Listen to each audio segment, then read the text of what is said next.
तंत्र को लोग जादू टोना मानते हैं, ये सच है या भ्रम है? तंत्र एक साधना है, कोई जादू टोना नहीं है। पहली बात तो गुरुजी ये जानना है आपसे, क्या तंत्र से वाकई में किसी इंसान की किस्मत बदली जा सकती है? बदली जा सकती है। कोई ऐसा कोई मंत्र है गुरुजी जो तुरंत असर करता हो? देखो, हम तो काली के उपासक हैं, तो आपको काली का ही मंत्र दे सकते हैं। का आप जाप कीजिए, उसी से ही आपको सारी चीजें प्राप्त हो जाएंगी। जी गुरुजी, तंत्र में क्या वाकई में भूत प्रेत होते हैं या ये सिर्फ भ्रम है? इसमें ये नहीं है कि सारे देवी देवता ही आपके समक्ष आकर के खड़े हो जाते हैं, नहीं। कुछ चीजें ऐसी होती हैं जिसमें भूत प्रेतों का भी सहारा लिया जाता है। गुरुजी ये जानना चाहेंगे, किसी पर तंत्र करना पाप है, गलत है या साधना का एक हिस्सा? देखिए, तंत्र करना कोई पाप नहीं है और तंत्र करना कोई पुण्य भी नहीं है। मैं मानता हूँ इस चीज को। नमस्कार, आप सभी का बहुत स्वागत आज के एपिसोड में। आपके साथ मैं हूं आपकी होस्ट रोमा पाठक। आज का जो एपिसोड है वो हमारा दिलचस्प और रहस्यमय रहने वाला है, क्योंकि आज के पॉडकास्ट में एक ऐसी शख्सियत हमारे साथ स्टूडियो में मौजूद है जिन्होंने अपना संपूर्ण जीवन महामाई जगदम्बा महाकाली के चरणों में अर्पित कर दिया है। समाज सेवक हैं, समाज सेवा कर रहे हैं महामाई के आदेश के अनुसार, और ऐसे में आगे भी निरंतर समाज सेवा करते रहने का प्रण लिया है, क्योंकि महामाई का आदेश है, ऐसा मानना और कहना है इनका। तो सबसे पहले मैं रूबरू कराती हूँ, हमारे साथ हैं गुरुजी दीपक त्रिमूर्ति जी। उनका स्वागत करते हैं और बातचीत करते हैं और तंत्र मंत्र के बारे में जानते हैं। जय माई की गुरुजी। हर हर महादेव, जय माँ भद्रकाली। मैं गुरु अघोरी दीपक त्रिमूर्ति और माँ भद्रकाली का छोटा सा एक उपासक। सबसे पहले आपसे गुरुजी जानना चाहेंगे कि तंत्र को लोग जादू टोना मानते हैं, ऐसे में क्या सच है? ये सच है या भ्रम है? तंत्र एक साधना है, कोई जादू टोना नहीं है। पहली बात तो तंत्र को क्या है, हम लोग किसी कार्य को, जो अगर हमने जल्दी कार्य किसी का करना है तो हम तंत्र का प्रयोग किया जाता है। और तंत्र एक साधना है, और साधना के लिए हम किसी कार्य का प्रयोग कर रहे हैं, किसी साधन को उपयोग लेकर के, और हम उससे साधना से उस चीज का उपयोग करके, साधना को उपयोग बना करके, एक जरिया बना करके, और हम एक कार्य को संपूर्ण करते हैं, तो उसी को ही तंत्र कहा जाता है। और लोग उस चीज को जादू टोना कह देते हैं। लोगों के जैसे जैसे लोगों की सोच है, जैसे जैसे लोगों के विचार हैं, लोगों ने वही बना रखे हैं कि हाँ भी जादू टोना करते हैं, काला जादू चलता है, तब जाके ये कार्य को कर लेते हैं, वही वशीकरण कर देते हैं, किसी को मोहिनी उच्चाटन कर देते हैं, किसी के ऊपर कोई मरण क्रिया कर देते हैं, किसी पे कोई भी क्रिया करते हैं, तो वो आप तंत्र से उसको जोड़ देते हैं। लेकिन ये नहीं देखते कि उसमें भी एक साधना जुड़ी हुई है, उसमें भी एक भक्ति जुड़ी हुई है, एक इंसान का परिश्रम जुड़ा हुआ है उसके साथ। तो ये लोगों का भ्रम है कि काला जादू और साधना को एक साथ जोड़ रखा है लोगों ने, और उसको तंत्र का नाम दे रखा है। तंत्र मंत्र की बातें तो हम आगे भी करते रहेंगे लगातार। सवाल बहुत सारे हैं हमारे पास आज के पॉडकास्ट में, जो हम लोगों को इसके जरिए, सवालों के जरिए लोगों की जो भ्रांतियां हैं, जो भ्रम है, लोगों के बीच जो शक है, उसको हम दूर करेंगे आज इस पॉडकास्ट के माध्यम से। लेकिन सबसे पहले मैं ये आपसे जानना चाहूंगी कि आपने इस जर्नी की शुरुआत, साधना के क्षेत्र में जो आप आए, आपने महामाई की सेवा में अपना जो संपूर्ण जीवन व्यतीत करने का जो प्रण लिया है, वो कैसे और कब? मैं किसी को ये नहीं कह सकता कि मैंने प्रण ले रखा है और मैं महामाई की कृपा से मेरे को पास जो है सब कुछ वो बचपन से ही है। नहीं, एक समय होता है इंसान का, जब इंसान के जीवन में परिवर्तन आता है, और हर इंसान के जीवन में कभी ना कभी परिवर्तन जरूर आता है, क्योंकि मुड़ना, जिंदगी का चेंज होना, वही परिवर्तन है और वही बदलाव है। तो मैं भी, ऐसी बात नहीं है कि मैंने ग्रेजुएशन नहीं कर रखी है, मैं पढ़ा लिखा नहीं हूँ। मैं भी पढ़ा लिखा हूँ, मैंने भी ग्रेजुएशन कर रखी है, पोस्ट ग्रेजुएशन कर रखी है। और ये नहीं है कि मेरी आस्था भगवान में नहीं थी, या मैंने कभी महामाई को देखा नहीं, या महामाई की कभी पूजा नहीं करी, आराधना नहीं करी, साधना नहीं करी। नहीं, मेरे को बचपन से ही महामाई में इतना वो था कि यही मेरी माँ है। उनको मैंने एक माँ की तरह पूजा है, उनका ध्यान किया है, और ये बचपन से ही मेरे साथ चलता आ रहा है। और अब जो आपने जो प्रश्न किया था कि आपने कब से आपकी जर्नी शुरू हुई, मेरी जर्नी जो शुरू हुई है वो 2010 में शुरू हुई थी। क्योंकि जब मैं, इतना वो तो था नहीं, लेकिन हमारा था कि हम लोग एक मिट्टी के खिलौने वगैरह जो होते थे वो हम लोग ला के उनको डेकोरेट करते थे। तो मेरे को बहुत शौक था, मेरे को क्रिएटिविटी का बहुत ज़्यादा शौक था, तो मैं वही चीज़ें करता था। तो कभी कभी मुझे मूर्तियाँ मिल जाती थी जो लोग रख जाते हैं अपने घरों के आसपास या ऐसे में, तो मैं उन मूर्तियों को भी सजाने की मेरे अंदर एक वो थी, कह सकते हैं महामाई की कृपा थी, कह सकते हैं। तो मैं उनको भी सजा करके अच्छे से उनको डेकोरेट करके और उनकी पूजा के उनको समक्ष रख देता था कि अब इनकी पूजा हो सकती है।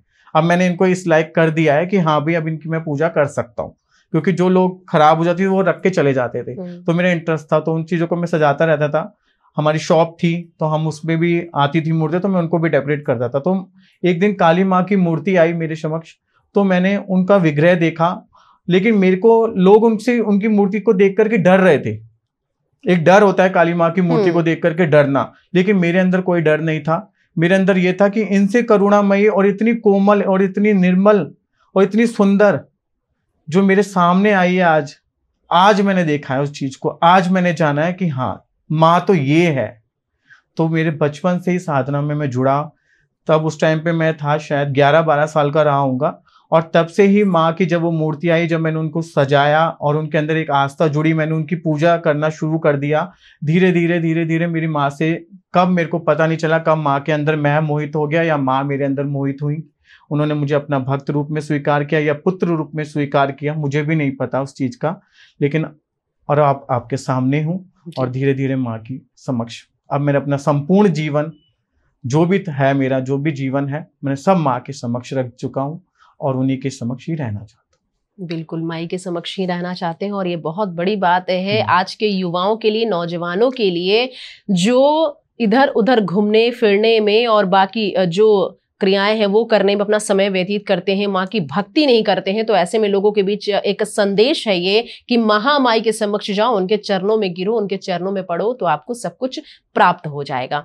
गुरुजी, ये जानना है आपसे, क्या तंत्र से वाकई में किसी इंसान की किस्मत बदली जा सकती है?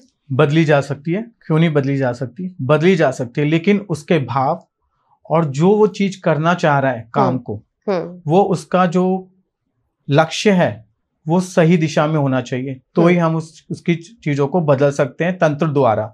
अगर उसका लक्ष्य सही नहीं है, उसका मोटिव गलत है, वो उस तंत्र को गलत चीज के लिए प्रयोग में ले रहा है, तो वो तंत्र ज्यादा दिन आपका नहीं काम करेगा। उस क्रिया को हम ज्यादा दिन नहीं करा सकते। आप अगर किसी का, हाँ भाई किसी का पति गलत दिशा में चल रहा है, कोई नाजायज संबंध में चल रहा है, और हम उसको ठीक करने के लिए उस तंत्र का प्रयोग कर रहे हैं, तो वो तंत्र सही है। तो हम उसका प्रयोग अच्छे मार्ग के लिए चल रहे हैं, तो वो ठीक है। अगर हम उस तंत्र का गलत प्रयोग करते हैं, क्योंकि तंत्र की भी एक ना म्याद होती है, आप समझते हो म्याद की, उसका टाइम पीरियड होता है कि इतने दिन तक, हाँ इतने दिन तक वो तंत्र चलेगा।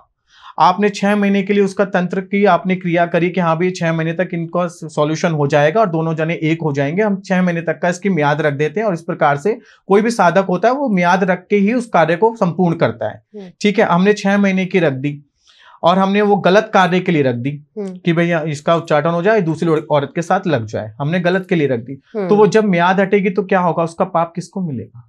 साधक को भी मिलेगा और जो जिसने करवाया उसको भी मिलेगा, क्योंकि ईश्वर तो देख रहा है ना कि इसने तंत्र का प्रयोग गलत चीजों के लिए किया है। तो मैं यही कहूंगा कि अगर किसी कार्य को करने के लिए आप तंत्र का प्रयोग करते हैं तो उसको अच्छी चीज के लिए कीजिए, गलत चीज के लिए तंत्र को नहीं जोड़ें। क्योंकि आजकल लोगों ने यही धंधे बना रखे कि तंत्र को गंदी चीजों के लिए जोड़ लेते हैं। किसी का प्यार है, किसी की औरत है, किसी की औरत को वश में करना है, किसी की भाभी को वश में करना है, किसी की बहन को वश में करना है, उस प्रयोग के लिए लोगों को तंत्र को इतना गलत कर दिया गया है कि आजकल लोग तंत्र से डरने लग गए हैं। अपने घर में विश्वास उठ गया लोगों का तंत्र के ऊपर से। और तंत्र कोई जादू टोना नहीं है, मैं ये भी बताना चाहता हूं कि तंत्र कोई जादू टोना नहीं, तंत्र एक साधना है। पहली बात, साधना है, भक्ति है, और भक्ति का मार्ग है तंत्र। ये साधना है, ये कोई जादू टोना, काला जादू, ये सब चीजें नहीं है। तो कृपया इसको, तंत्र को काले जादू से ना जोड़ें और साधना को तंत्र से नहीं करें। बिल्कुल, साधना को तंत्र में ना जोड़े और तंत्र को काला जादू, जादू टोना ना समझे और इसकी भूल ना करें। हालांकि ये जो है भ्रम लोगों के बीच काफी हद तक फैला हुआ है कि तंत्र मंत्र जो है, मंत्र तो नहीं कह सकते, तंत्र जो है वो जादू टोना की श्रेणी में ही आता है। और इसका उपयोग जो है गुरुजी, वो आजकल लोग ज्यादा से ज्यादा बुरे कार्यों को करने में ही लगा रहे हैं।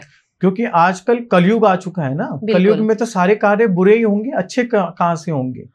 तो लोगों की सोच अच्छी नहीं है। मेन प्रॉब्लम तो यही आ रही है ना, लोगों की सोच अच्छी नहीं है। लोगों को हमेशा हर चीज जल्दी चाहिए। हाँ। कोई चाहने का कोई समय पीरियड नहीं है उनके पास, वो वेट नहीं कर सकते, उनके अंदर पेशेंस नहीं है। पहले वो तो पेशेंस खत्म हो चुका है लोगों के अंदर।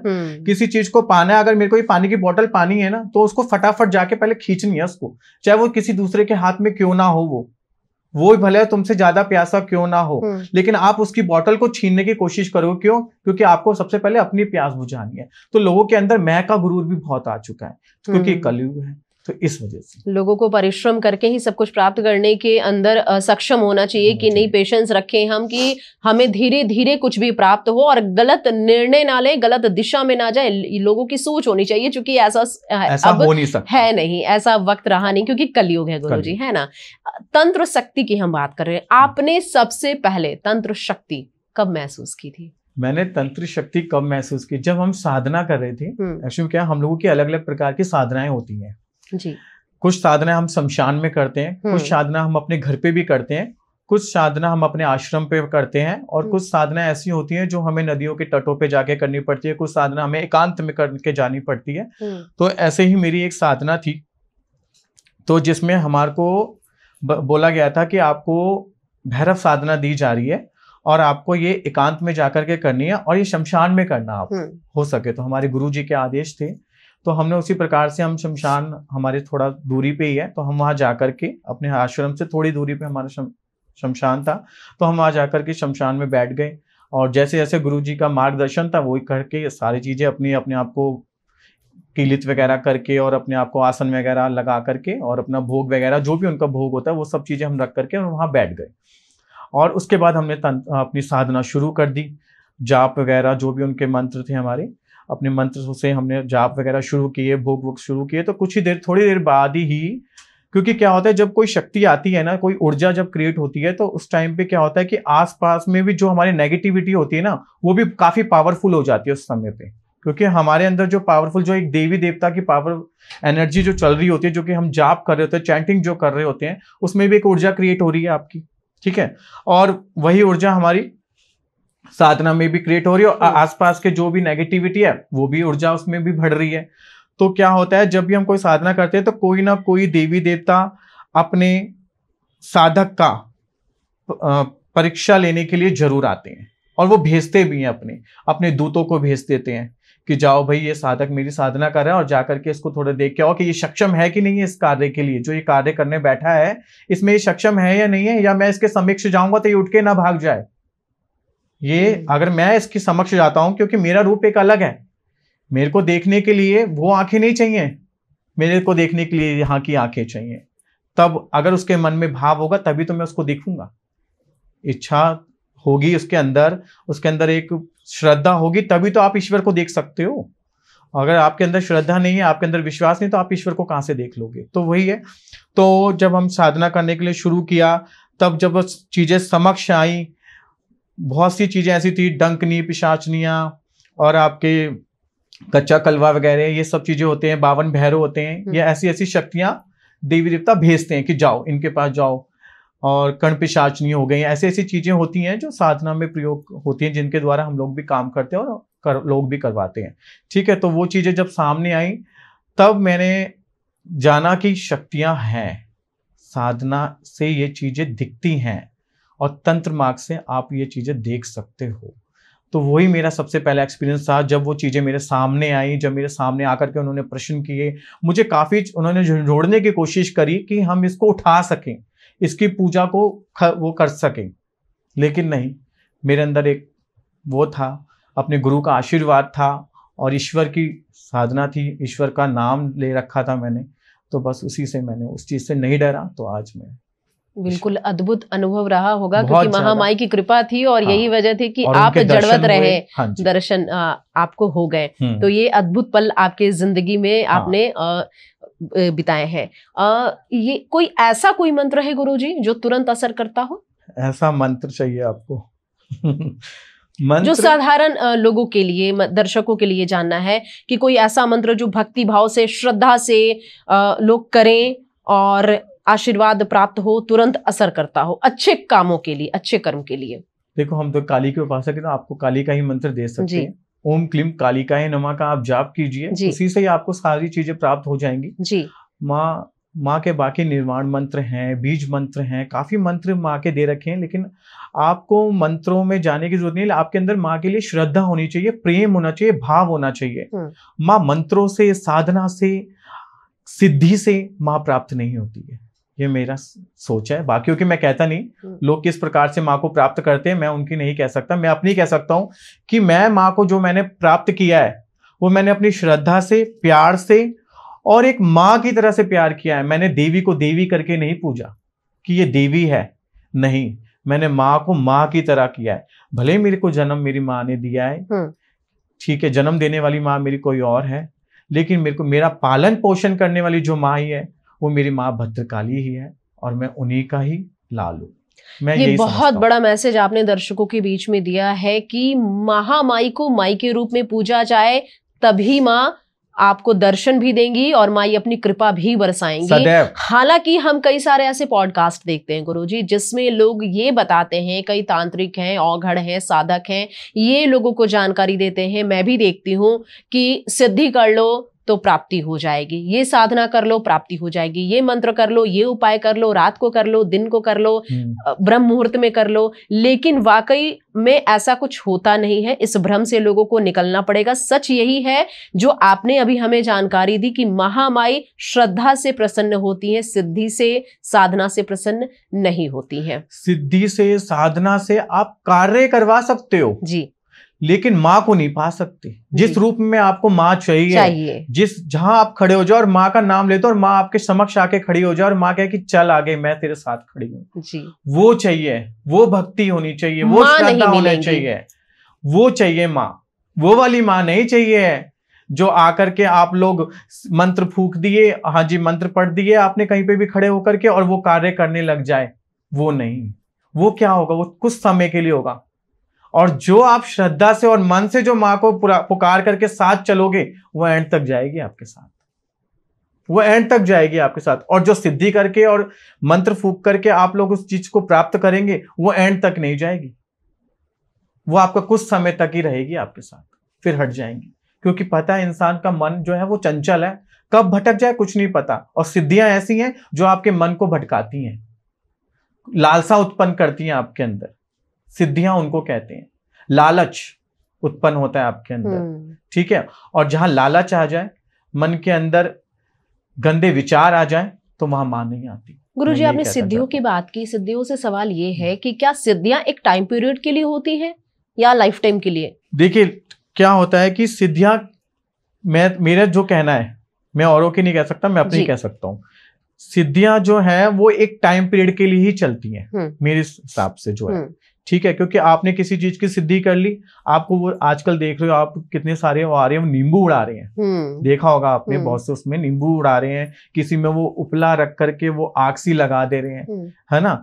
लेकिन उसमें 90% फेक भी है और 10% आप अच्छे भी हैं। मैं ये नहीं कहूंगा कि सारे फेक हैं, 10% उसमें अच्छे लोग भी हैं जो अपनी सिद्धियों से करके उस चीज को कर रहे हैं। और बहुत से लोग ऐसे हैं जो मैग्नीशियम, पोटेशियम वगैरह लगा के, ग्लिसरीन लगा करके उपलों में और वो आग लगा दे रहे हैं। तो वो आपको भी पता है, पोटेशियम और उस सब को जब ग्लिसरीन को रखोगे, तो ये हमारे को साइंस में पढ़ाया भी गया बचपन में क्लासेस में, तो उसमें आग लग जाती है।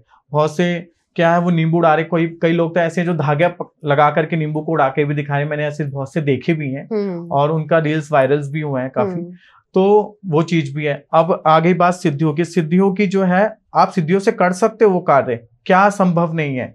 शक्ति, क्योंकि जब तंत्र है, जब चीजें हैं, तो वो चीज भी होगी। काला जादू, जिसका आपने जो अभी कहा था कि काला जादू है या नहीं है, उसी को लोग काला जादू बोलते, कि काला जादू से नींबू उड़ा रहा है, काला जादू से ये वशीकरण कर रहा है, तो वही सिद्धियां कुछ हम स्पष्ट रूप से ये कह सकते हैं कि कुछ लोगों की वजह से, कुछ ऐसे लोगों की वजह से ही समाज में इस तरह का मैसेज जा रहा है कि काला जादू है, ये है, वो है, जादू टोना है। तंत्र को एक साधना के रूप में नहीं ले रहे हैं लोग, तंत्र को पूजा के रूप में लोग नहीं ले पा रहे हैं, अपने स्वार्थ के लिए यूज कर रहे हैं। बिल्कुल। और ऐसे में वायरल होने का भी एक कहीं ना कहीं सिलसिला चल पड़ा है। वायरल होना है, रील्स को वायरल करना है, फेमस होना है, और यही वजह है कि लोग इस तरह का कार्य कर रहे हैं। और कलयुग है, उनको यही समझ नहीं आ रहा है कि महामाई सब कुछ देख रही हैं। सही है, क्योंकि उस चीज का अंत भी होगा ना, जब आप शुरुआत कर रहे हैं किसी चीज की तो उस चीज का अंत भी तो है, अंत भी तो निर्धारित है ना। तो वो अंत तो होगा ही, ऐसी बात तो नहीं है। लोग आज अपना फेम पाने के लिए कैसी कैसी उल्टा एक दूसरे को लैक बुकिंग कर रहे हैं, किसी की टांग खींच रहे हैं, किसी का पैर खींच रहे हैं और उसको नीचे उतारने की कोशिश कर रहे हैं कि हाँ भी ये ऊंचा चढ़ गया है, हाँ जी इसको नीचे उतारो, अब इसकी टांग खींचो, उसके बारे में मन गढ़ंत बातें बता देना और गंदी गंदी रील्स उसके लिए वायरल कर देना, उसको ढोंगी पापी पता नहीं क्या क्या कह देना। तो लोग, क्योंकि किसी को खाता हुआ, अच्छा रहता हुआ, पहनता हुआ लोग नहीं देख सकते ना, वो तो ये देख रहे हैं कि ये कैसे बन गया, इसको नीचे उतारो बस। लोगों की सोच यहाँ हो गई है, इस वजह से लोग तंत्र का प्रयोग कर रहे हैं और इस वजह से फेम पाने के लिए, दूसरे को बदनाम करने के लिए, प्लस अपने फॉलोवर्स बढ़ाने के लिए। आपने सुना ही होगा इंस्टाग्राम पे लोग फॉलोवर्स के लिए क्या से क्या नहीं कर रहे हैं, लोग अपने आप को अश्लील करके नंगा तक कर दे रहे हैं। तो फिर इससे ज्यादा क्या जाएंगे, बिल्कुल इससे ज्यादा इंसान क्या नीचे गिरेगा, जो कलयुग में आज गिर रहा है इंसान। बिल्कुल। गुरुजी, तंत्र में क्या वाकई में भूत प्रेत होते हैं या ये सिर्फ भ्रम है? ईश्वर होते हैं, बिल्कुल होते हैं, बिल्कुल होते हैं ना। गुरुजी, तंत्र में क्या वाकई में भूत प्रेत होते हैं या ये सिर्फ भ्रम है? इसमें ये नहीं है कि सारे देवी देवता ही आपके समक्ष आकर के खड़े हो जाते हैं, नहीं। कुछ चीजें ऐसी होती हैं जिसमें भूत प्रेतों का भी सहारा लिया जाता है। जैसे माता की 64 योगिनियां हैं, उनका भी सहारा लिया जाता है। ठीक है, आपके 52 भैरव हैं, कच्चे कलवे हैं माँ के, ठीक है, प्रेत हैं, मसान हैं, ठीक है, कई तरह के मसान होते हैं, कई तरह के पिशाच होते हैं, डंकनियां हैं, शंकनियां हैं, भूत हैं, चुड़ैल हैं, ठीक है, जिन्नात हैं जो आजकल बॉम्बे में होते हैं, जिन्नात वगैरह, ये सब चीजें हैं। जब इंसान के लिए अच्छी चीजें हैं तो ये बुरी चीजें भी तो हैं, और इन्हीं के द्वारा तो हम बुरा कार्य करवाते हैं लोगों को, है ना। लोग आजकल तंत्र को क्यों डरने लग गए, इसी वजह से डरने लगे क्योंकि उन लोगों से वो अच्छा काम नहीं करवा रहे, वो उन लोगों से गंदा काम करवा रहे हैं, उन चीजों को गलत चीजों के लिए प्रयोग कर रहे हैं, इस वजह से वो चीजें करती हैं। क्या करें, उनको मजबूर है, क्योंकि उनको बांध रखा है ना, सिद्धियों से उनको बांध दिया ना, अपने गिरफ्त में कर लिया, तो वो चीजें तो करेंगी। तो मेरे सामने तो ये है कि भूत प्रेत भी होते हैं और तंत्र साधना में चलते हैं। बिल्कुल, तंत्र साधना में चलते हैं, ये तो आपने जवाब दिया दर्शकों को। लेकिन महामाई की बात हो रही है, हम लगातार काली माँ की बात कर रहे हैं, और तंत्र मंत्र की जब भी बात आती है तो महाकाली का नाम सबसे पहले आता है। ऐसा माना भी जाता है कि महाकाली जो है वो तंत्र मंत्र की देवी मानी जाती है, और जितने भी तांत्रिक साधक हैं वो उनकी शरण में ही रहते हैं, औघड़ जो है। ऐसे में महाकाली को लेकर लोगों के बीच एक भ्रम क्यों है, लोगों में एक डर क्यों है?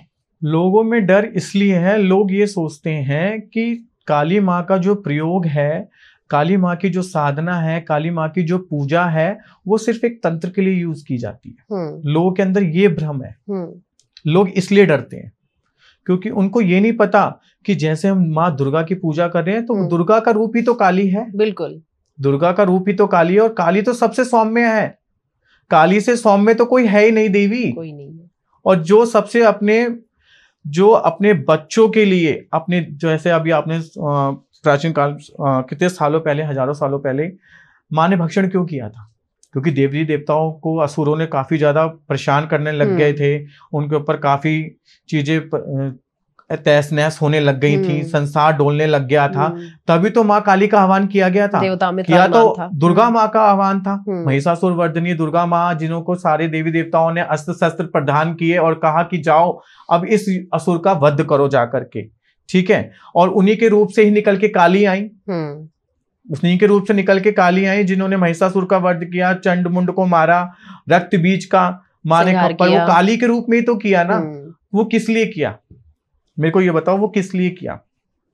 जो अपने बच्चों को देख करके, वो माई के बच्चे तो थे ना सब, माँ जब माँ के आगे उन्होंने प्रार्थना करी, एक माँ के रूप में उनसे प्रार्थना करी कि माँ अब आप ही हमें बचा सकती हो, अब आप ही हमें बचा सकती हो। तो जब वो अपने बच्चों के प्यार के लिए पूरे भक्षण करती हुई पूरे मैदान में दौड़ रही थी, वो किस लिए? तो सबसे वो उनके अंदर क्या था कि मेरे बच्चों के ऊपर करुणामयी ममता थी, कि मेरे बच्चों के ऊपर कोई आहत नहीं होनी चाहिए, चाहे उसके लिए मुझे क्यों ना कुछ करना।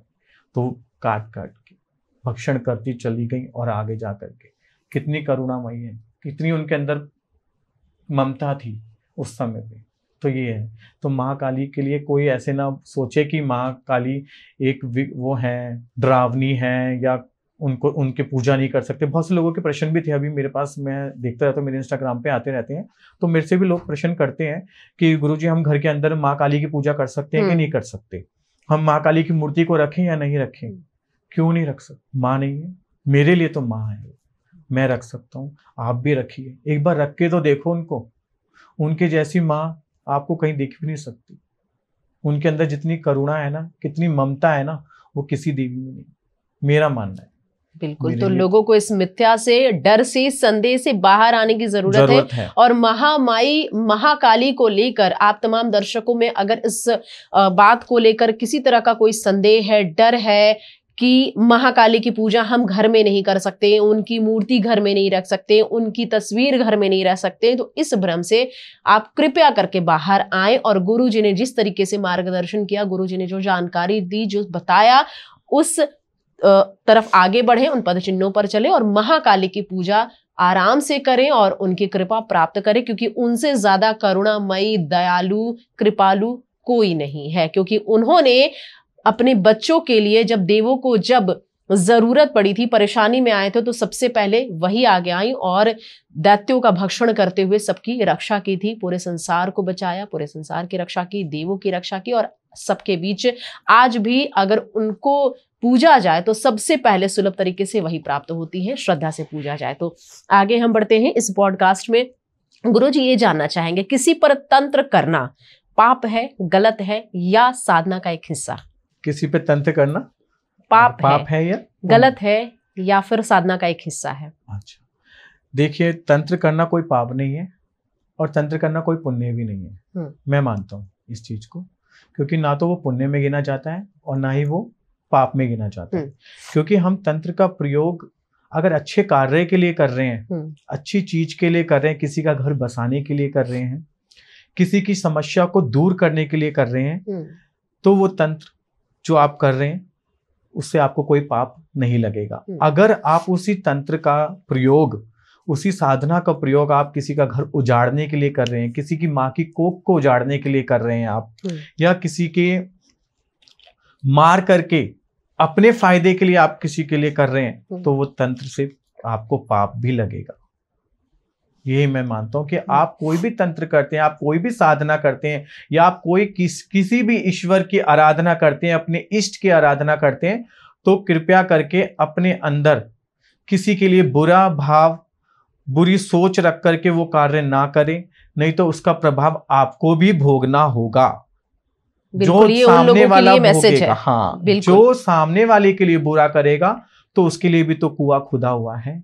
अगर वो किसी को कुएं में फेंक रहा है तो उसके लिए भी तो कुआं 10 कदम बाद मिलेगा ना, क्योंकि ईश्वर तो देख रहा है ना।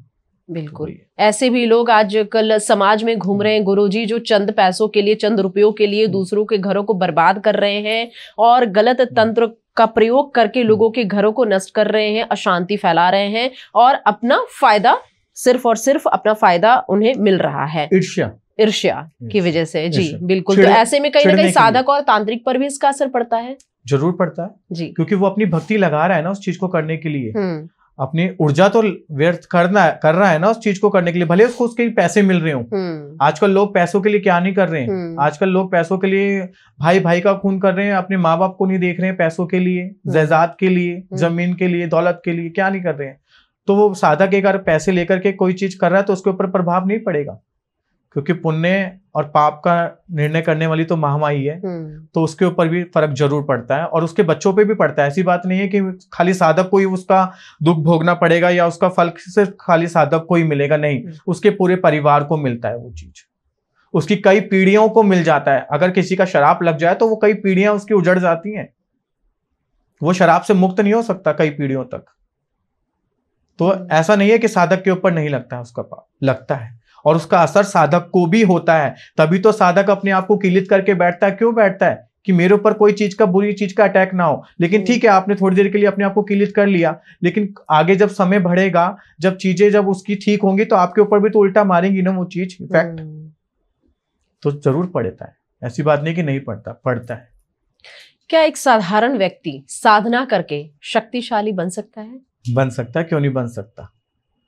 साधना करके वो शक्तिशाली किस प्रकार से आप चाहते हो कि वो शक्तिशाली बने, आप मुझे इस चीज किन की साधना की जाए?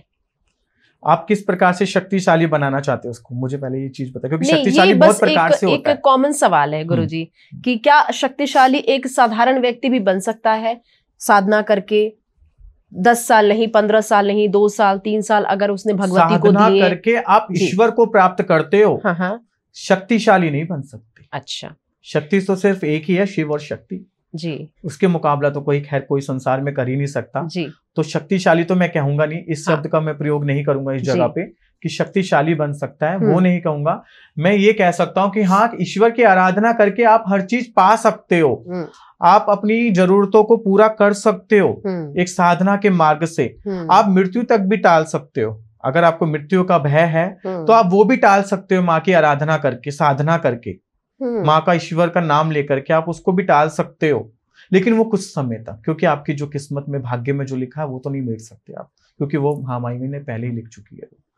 तो इसलिए आप उस शक्तिशाली बन सकते हो, उस प्रकार से नहीं जिस प्रकार से आप सोच रहे हैं कि हाँ भी वो शक्ति से उसको मार देगा, या उसको एक मंत्र फूकेगा तो वो मर जाएगा, या एक मंत्र फूकेगा तो वो चूहा बन जाएगा, ऐसा कुछ हो जाएगा, तो वो चीज नहीं। लेकिन वो चीज होती है, लेकिन वो कुछ समय के लिए होती है, लेकिन उसको मैं शक्तिशाली नहीं मानता, उसका व्यर्थ है वो चीज करना।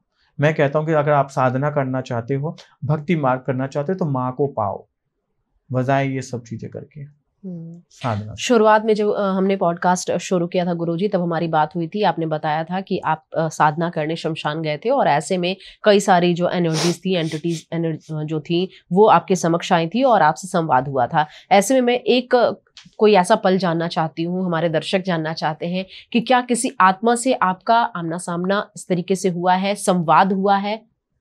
हाँ, हुआ जी, वो अनुभव हमारे दर्शकों के साथ साझा करें। बहुत सी ऐसी है, मैं जरूरी नहीं, मैंने काफी सारी साधना करी हुई है जो हमारे गुरु के मार्गदर्शन में की गई है हम लोगों ने। तो काफी चीजें ऐसी हैं जो हमारे समक्ष आई हैं और जिन्होंने हमसे संवाद किया कि भाई तुम ये क्यों चीज चाहते हो, हमसे भी प्रश्न रखते हैं। वो लोग भी हमारी तरह ही हैं, बस ये है कि उनके पास थोड़ी ऊर्जा ज्यादा है और हम एक साधक के रूप में उनको ले रहे हैं, मंत्रों द्वारा, माँ भगवती की मंत्रों की शक्ति के द्वारा हम उनको वश में करते हैं, ठीक है। लेकिन वो भी हमसे बात करती हैं, वो भी हमसे कहती हैं कि हमारे को किस लिए आप लोगों ने बुलाया है, क्या कार्य के लिए आपने बुलाया है। तो कई चीजें ऐसी भी हैं उनमें कि जो अच्छे के लिए भी काम करती हैं और कुछ चीजें ऐसी हैं जो बुरे के लिए भी काम करती हैं। अब आप बहुत से आपने बुलाकी पीर सुने होंगे, बुलाकी मसान, हाँ, बुलाकी मसान हो गए आपके, बहुत सी पीरों की शक्तियां हैं और बहुत से आपके कच्चे कलवे हैं, छोटा जिन्नात है, ठीक है। और ये बहुत सी चीजें ऐसी हैं जो गलत चीजों के लिए इनको चलाया जाता है, क्योंकि साधक चला देता है उनको। वो ईश्वर गलत नहीं है, वो चीज गलत नहीं है, उसको साधक बना रहा है, उस चीज को साधक गलत राह पे लेकर के जा रहा है, उसको अपनी सिद्धियों के द्वारा, अपने मंत्रों के द्वारा उसको बस में करके कि तू ये काम करके आएगा तो तुझको मैं ये चीज खिलाऊंगा ला करके, अच्छा, तेरे को ये भोग मिलेगा और यहाँ मिलेगा और तेरे को जो चाहिए वो फिर हम यहाँ से देंगे, तू पहले मेरा ये काम करके आ। आपने सुना होगा 1.5 फुटिया, हाँ, 1.5 फुटिया सुना है। अक्सर लोग उसको पैसे चुराने के लिए काम में लगाते हैं 1.5 फुटिया को।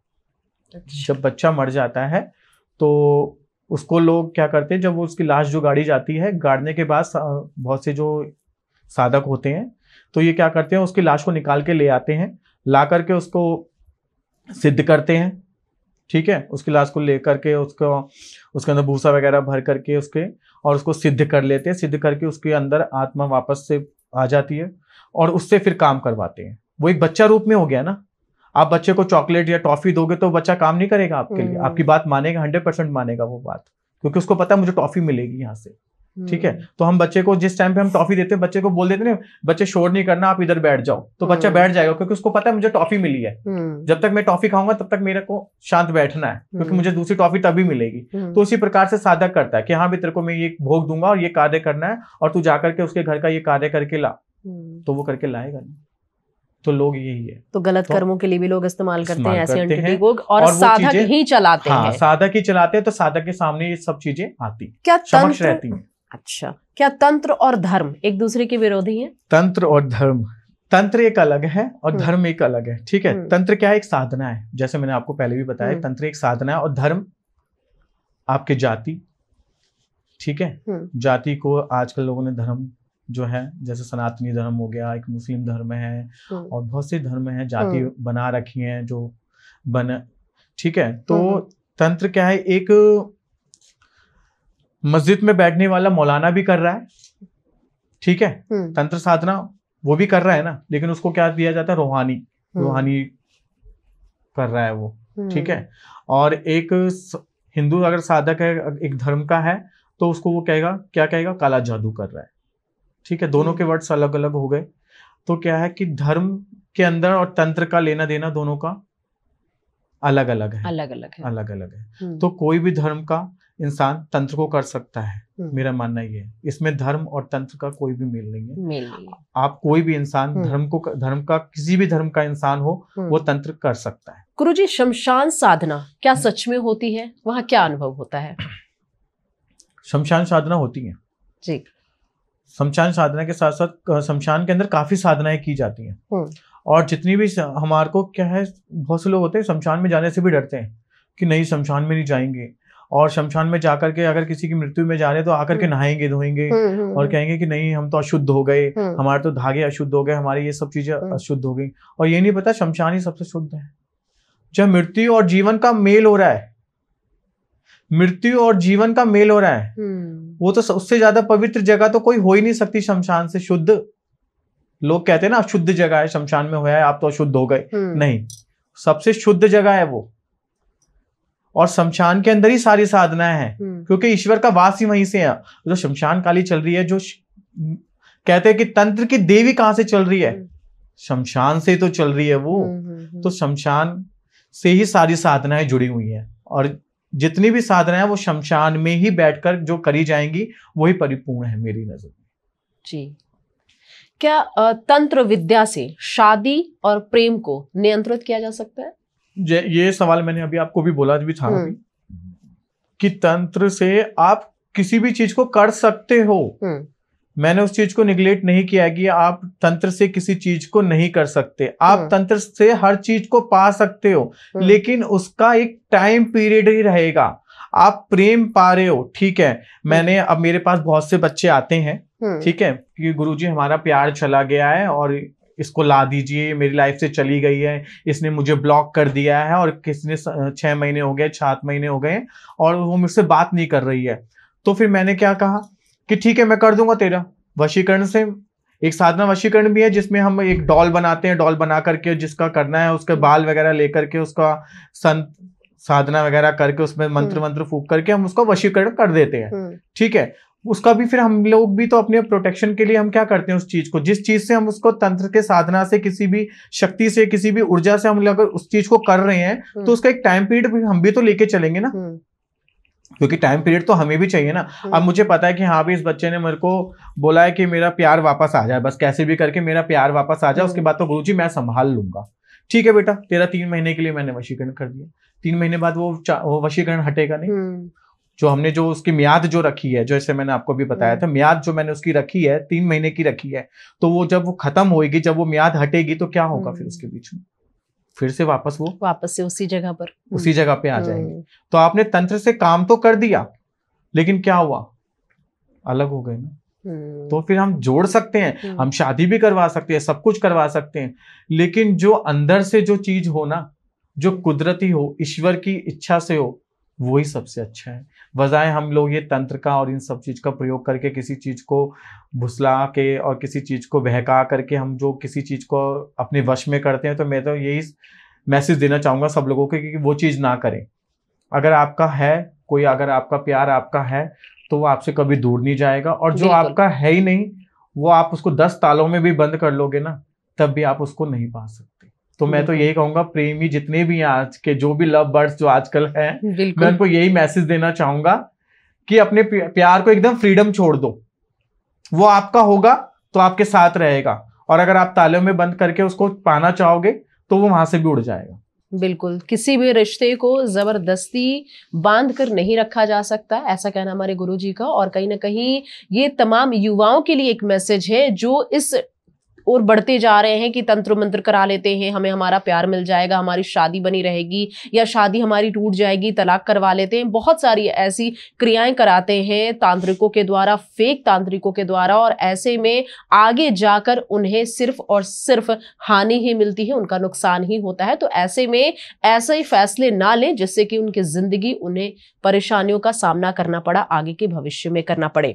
गुरुजी, फेक तांत्रिकों की बात मैंने की अपने दर्शकों से, और हमारे पास कई ऐसे सवाल है, कई ऐसे मैसेजेस मेरे पास भी आते हैं कि जो फेक तांत्रिक मार्केट में है, थोड़े थोड़े पैसे लेकर, जो मैंने पहले भी आपसे सवाल किया था, पैसे लेकर काम कर रहे हैं, लोगों के बच्चों को भी बहला फुसला कर काम कर ले रहे हैं, मैसेज का जवाब दे रहे हैं, हाँ ठीक है मैं ये कर दूंगा, वशीकरण के बहुत सारे इंस्टाग्राम पे आते हैं। ऐसे मेरे पास कई ऐसे मैसेजेस आए हैं कि फेक तांत्रिकों की पहचान कैसे हम करें।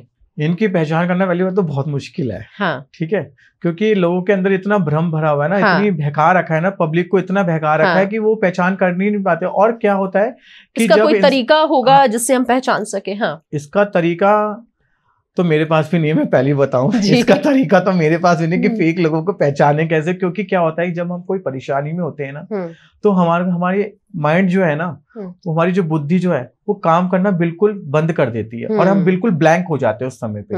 हमें अच्छा बुरे का कोई भी ज्ञात नहीं होता है, बस हमें तो ये होता है कि डूबते को तिनके का सहारा जैसे, हाँ, है ना। तो हमें ये होता है कि हाँ भी इसने बोल दिया, ठीक है जी, कितने पैसे लेने हैं, हाँ जी मेरे को 12,000 चाहिए, मेरे को 10,000 चाहिए, मुझे 21,000 चाहिए, ठीक है, लेकिन गुरुजी आ तो जाएगी ना, हाँ आ तो जाएगी ना बाबा, हाँ जी आ जाएगी। लेकिन वो क्या करते हैं, हाँ ठीक है तेरा काम कर दिया, 1.25 महीने में आ जाएगी। 1.25 महीने में तो वैसे ही अपने प्यार को मना करके ले आएगा। बाबा जी की तो मौज हो गई, बाबा जी को तो कुछ करना ही नहीं पड़ा, उस साधक को तो कुछ करना ही नहीं पड़ा, क्योंकि उसने टाइम पीरियड इतना लंबा मांग लिया। जो इंसान 1 घंटे के लिए नहीं रुक रहा है अपने प्यार को पाने के लिए, जो तेरे को 21,000 रुपए देने के लिए तैयार है 1 घंटे में, वो 1.25 महीने के लिए रुकेगा? वो उतनी देर में तो खुद ही मना लेता है। कुछ ना कुछ आजकल के युवा तो आपको पता ही है कितने टैलेंटेड है। हाँ मेरे से गलती हो गई आजकल मैसेज में, हाँ मुझे माफ कर दो, ये कर दो, वो कर दो, ब्लॉक अनब्लॉक खेलते हैं वो। ठीक है, उसके बाद वो प्यार फिर वापस आ जाता है, चाहे वो 2 दिन के लिए आए, 10 दिन के लिए आए, ठीक है। और वो जाकर के बताता है कि हाँ बाबा जी मेरी तो गर्लफ्रेंड आ गई है, हाँ बेटा मैंने करा था ना तब आ गई है। लेकिन ये नहीं पता कि वो तेरी मेहनत थी बेटे, वो तो तेरी मेहनत थी तब वो आई, क्योंकि तूने उसको छोड़ा नहीं जी, तेरे अंदर पाने की लालसा थी। ठीक है ना, तो अपने प्यार को एक अच्छे तरीके से पाओ जी, इन बाबाओं के फेक चक्करों में पड़ के पैसे को खर्च करके वो चीज को मत पाओ जी, उससे कुछ नहीं होगा। बिल्कुल, लोगों की जिज्ञासा, इतना भ्रम पैदा कर रखा है, इतने लोगों के अंदर वो है कि पहचान नहीं सकते आप लोगों को। फेक पीपल इतने हो चुके हैं आज जी, तो आप नहीं पहचान सकते। बिल्कुल, बहुत मुश्किल है लोगों को पहचाना, इसलिए अपनी सद्बुद्धि लगाएं, अपने बुद्धि का प्रयोग करें और महामाई का ध्यान करें। ऐसे में आप जो चाहेंगे वो आपको मिल जाएगा। जो चीजें आपको मिलने वाली होंगी आपकी किस्मत में होंगी, या जो आपके लिए सही होंगी, ऐसा मानना है गुरुजी का भी। गुरुजी, तंत्र की हम लगातार बात कर रहे हैं और लोगों की जिज्ञासा हम दूर कर रहे हैं। मेरे सवाल जो जिनके जवाब आप दे रहे हैं, ऐसे लोगों की जिज्ञासा जो है, लोगों को प्रश्न का उत्तर मिलता जा रहा है। तंत्र में कई क्रियाएं होती हैं, उन क्रियाओं की थोड़ी हम बात कर लेते हैं। कौन कौन सी क्रिया होती है तंत्र के अंदर?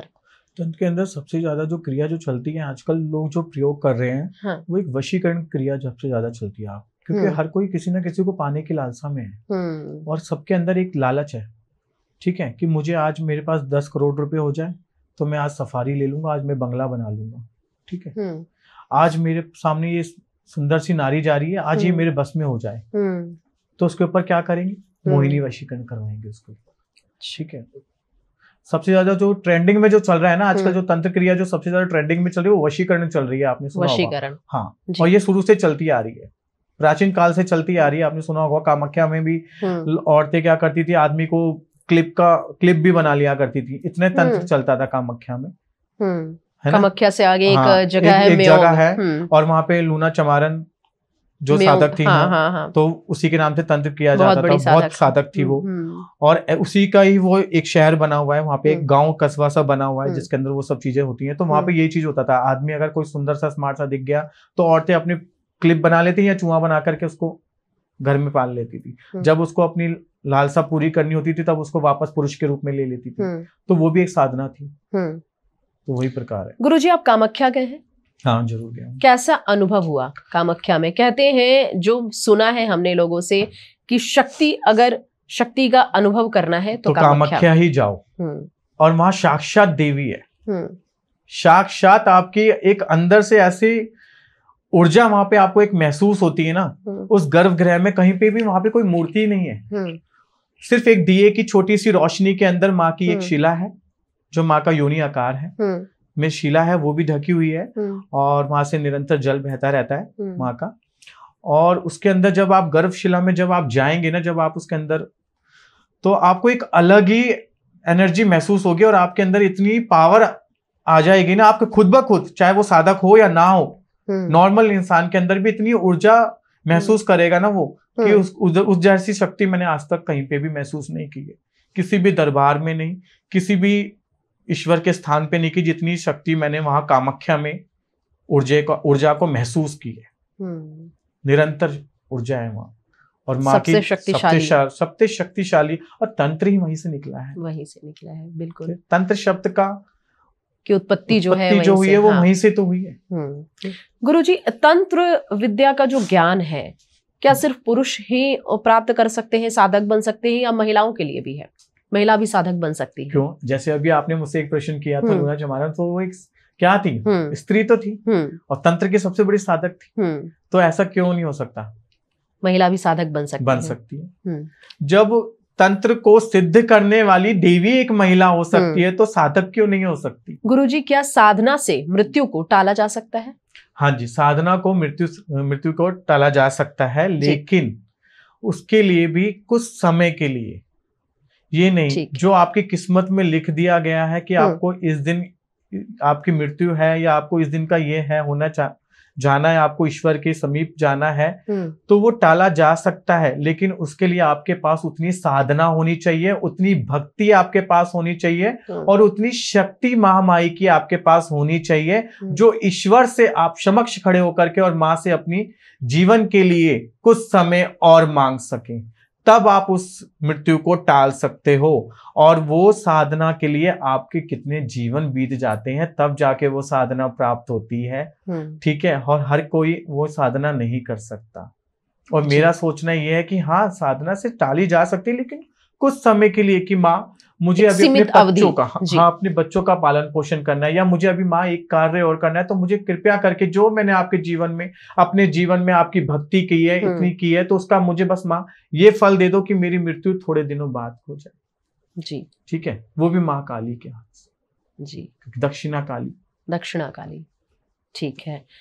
तांत्रिक शक्तियों का गुरुजी, आपने अब तक, चूंकि हमने शुरुआत में बात करी थी कि आपने अपना संपूर्ण जीवन मानव सेवा, समाज सेवा में ही व्यतीत करने का प्रण लिया है, और आप लगातार सेवा कर रहे हैं, लोगों की फरियाद सुनते हैं और महामाई के सामने प्रार्थना करते हैं, अर्जी लगवाते हैं, हाजिरी लगवाते हैं, और ऐसे में लोगों की समस्याएं दूर होती हैं, लोग अपने कष्ट को लेकर आते हैं, रोते हुए और हंसते हुए आपके दरबार से जो है जाते हैं। ऐसे में आपने अपनी तांत्रिक शक्तियों की कितनी बार तांत्रिक शक्तियों का इस्तेमाल किया है दूसरों की मदद करने के लिए? पहली बात तो मैंने तंत्र का प्रयोग इतना ज्यादा मैं उन चीजों के लिए नहीं करता हूँ, क्योंकि मेरे पास तो साक्षात माँ भगवती बैठी है जी। क्योंकि अगर मुझे कोई चीज को पाना है, या किसी का कोई कार्य करना है, कोई दुखिया माँ भगवती के दरबार में श्रद्धा और भाव से आ रहा है दरबार के अंदर, और वो आकर के माँ को एक दिल से, हृदय से माँ कह के पुकार रहा है ना, तो वो करुणामयी जो माँ जो सामने बैठी है ना, माँ भद्रकाली, वो इतने कोमल दिल की है ना, उसके माँ शब्द बोलने से वो इतनी करुणा में डूब जाएगी कि उसका कार्य वैसे ही हो जाएगा। मुझे अपने तंत्र का प्रयोग भी नहीं करना पड़ता। कई जगह तो ऐसे भी हैं जो मेरे माँ भगवती के दरबार में ऐसे लोग भी आ रहे हैं जो उनके अंदर इतनी श्रद्धा है माँ को लेकर के कि वो आकर के उनका पहली हाजिरी में, एक्चुअली में क्या है, मेरे दरबार में हाजिरियां लगती हैं जी, तो 5 हाजिरी जैसे होती हैं, तो इतने दुखी लोग जब आते हैं वो लोग, और जब वो माँ को बोल के जाते हैं और उनका पहली हाजिरी में भी काम बन जाता है, तो उसमें मैंने कोई तंत्र का प्रयोग तो नहीं किया ना जी। बिल्कुल ठीक है, और उनका महामाई ने काम भी बना दिया जी, तो वो किसकी शक्ति से बना? माँ की शक्ति से। तो हाँ, मुझे कई जगह पे तंत्र का प्रयोग भी करना पड़ता है, लेकिन इतना ज्यादा नहीं करना पड़ता, क्योंकि मेरी महामाई सब कार्य को संपूर्ण कर देती है, अपने भक्त पे तो आँच ही नहीं आने देती।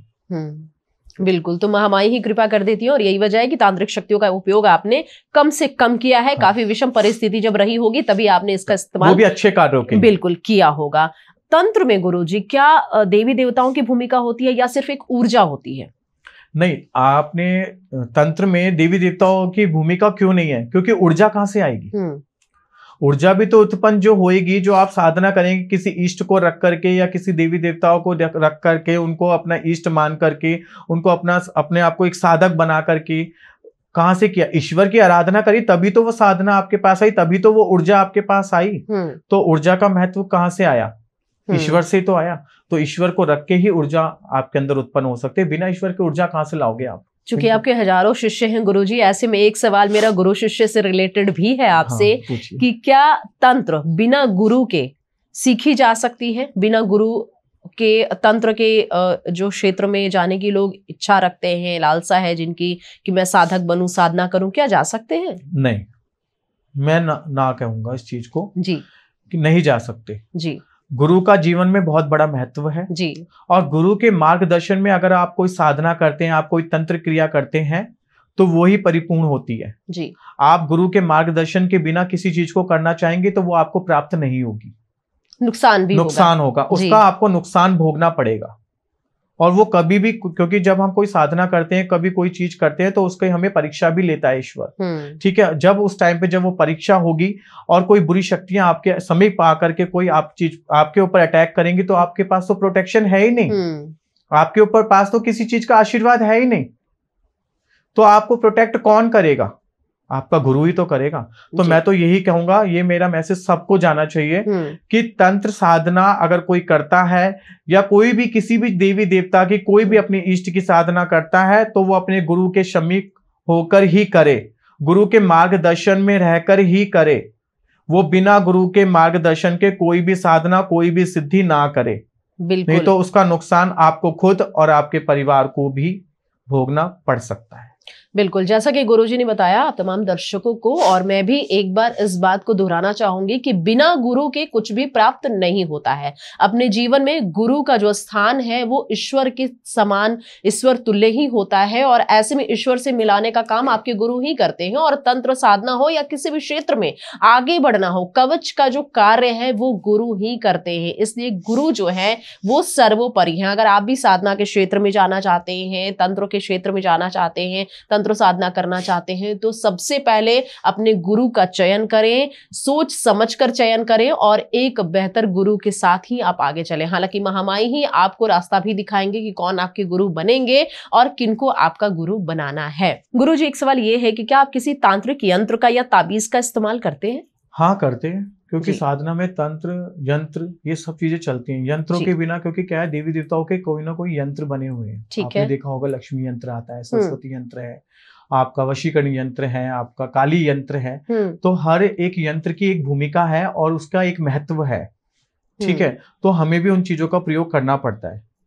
ठीक है, अगर हमें लक्ष्मी का कुछ कार्य करना है तो हम श्री लक्ष्मी यंत्र का प्रयोग करते हैं, उसको सिद्ध करके और व्यक्ति को देते हैं कि आप अपनी तिजोरी में रखिए, या हम कोई सामग्री की पोटली बना करके उसको देते हैं यंत्रों द्वारा और मंत्रों द्वारा, उसको फूंक करके हम लोग देते हैं कि हाँ भी अपनी तिजोरी में रखिए, इससे लक्ष्मी आकर्षण होगा आपका और लक्ष्मी में बढ़ोतरी होगी। तो हम करते हैं, यंत्र का भी प्रयोग करते हैं, क्योंकि तंत्र के अंदर, साधना के अंदर यंत्र मंत्र सब चीजें चलती हैं, और इनके बिना तंत्र भी अधूरा है और मंत्र भी अधूरे हैं। बिल्कुल गुरुजी, आपके समक्ष आपके पास कई तरह के लोग आते हैं, अच्छे बुरे। हम अच्छे बुरे तो नहीं कह सकते, पर उनके जो कर्म होते हैं हम उसके अनुसार अच्छे बुरे कई तरह के लोग आते हैं। ऐसे में कोई आपसे आकर ये कहे कि तंत्र सब धोखा है, तो आपका जवाब क्या होगा उसके लिए? तंत्र सब एक धोखा है। जी, तंत्र एक धोखा है, तो आपका जवाब क्या होगा? मेरे हिसाब से तो तंत्र एक धोखा तो नहीं है, मैं धोखा नहीं कहूंगा, क्योंकि वो भी हमारी एक साधना का पार्ट है जी। ठीक है, तो तंत्र एक धोखा तो नहीं है, और ना ही तंत्र कोई ये है कि आपको एक गलत मार्गदर्शन देता है या आपको एक गलत राह पे लेकर के जाता है। नहीं, आजकल जो बड़े बड़े बिजनेसमैन आपने देखे होंगे, टाटा बिरला, अंबानी, ये सब जो हैं, ये कौन कौन सी देवियों की साधना करते हैं, कौन कौन सी देवियों मंदिरों में जा करके चीजें करते हैं, कामाख्या में जा करके अपनी चीजें करवाते हैं, बलि पूजन करवाते हैं, ठीक है, वहां भैंसे की बलि हो रही है, वहां पे 3 टाइम भैंसे की बलि होती है, तो वो किस लिए हो रही है? वो किस लिए हो रही है? वो तंत्र द्वारा ही तो की जा रही है ना, मंत्र द्वारा ही तो वो बलि दी जा रही है, और अपने काम के लिए तो दी जा रही है ना वो, तो क्यों नहीं है उसका है? बिल्कुल। अंत में गुरुजी हमारे दर्शकों को आप क्या मैसेज देना चाहेंगे, जो तंत्र साधना से जुड़ना चाहते हैं या जो गलत तंत्र का इस्तेमाल करके कुछ प्राप्त करने की लालसा रखते हैं, ऐसे में उन्हें आप क्या मैसेज देना चाहेंगे?